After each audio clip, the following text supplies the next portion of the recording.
This video covers an overview of TxDOT 500C Part 9, recording, labeling, packaging, storing, and shipping of asphalt samples. Binders and emulsions supplied to TxDOT projects must meet stringent requirements and have detailed specification tests that they must meet in order to be used in the final product. We've covered the actual sampling methodology in the other parts of the videos available.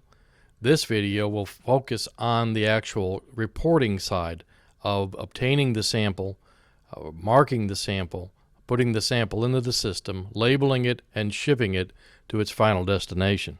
After witnessing the contractor take the sample, the TxDOT representative should immediately take possession of the sample, thus initiating the chain of custody. Logging and labeling the sample is fairly straightforward. Log in the Site Manager and begin a new sample.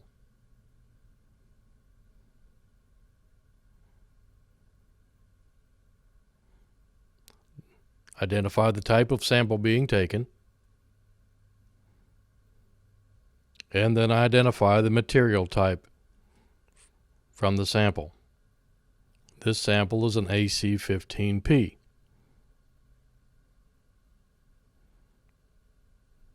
Sampler identifies himself and searches again for the supplier of the material, generally a point-and-click activity, and then re-verifies the source of the material. Specific notes are added relative to the sample and any additional information required, and also included is the Federal Express shipping information. Be sure to enter the QM sample number, the C number from the asphalt lab, into the seal number. Save and proceed to the test tab. It's very important that you enter the following information or MTD may not be able to identify the sample. The sample is saved, and we generate the lab report.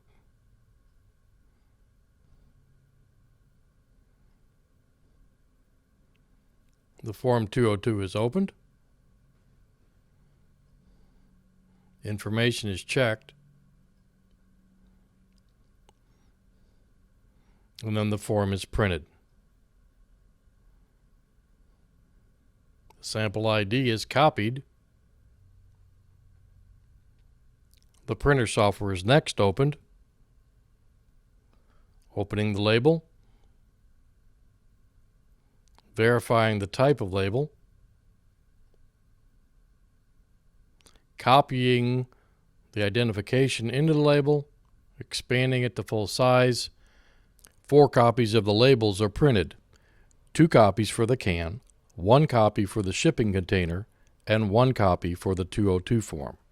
To emphasize, it's very important to copy and paste the sample ID number into the labeling software. Do not try to type it in by yourself. Apply 2 labels to the sides of the can on opposite sides. Apply the 3rd label to the Form 202. And the 4th label to the shipping box. Pack the sample in a box using crumpled paper, and make sure the FedEx tracking number is identified in Site Manager.